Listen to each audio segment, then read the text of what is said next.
মহাপ্রভু নিজে বলেছিলেন, পৃথিবীতে যত আছে নগরাদি গ্রাম, সর্বত্র প্রচার হবে মোর এই হরিনাম।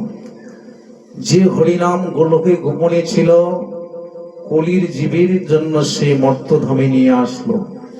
এই হরিনাম সব জায়গায় প্রচার হবে। এই জন্য আমি দুই হাত তুলে কলির জীবকে আহ্বান করলাম, ওরে জীব, তোদের কোনো ভয় নাই, তোরা আমার কাছে এসো। আমি দুই হাত তুলে তোমাদেরকে আহ্বান করছি, সংসার করো।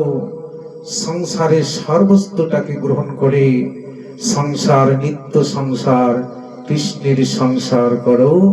ছাড়ি অনাচার, অনাচার গুলি করে, অনাচার ত্যাগ করে সংসার করা দোষের নয়।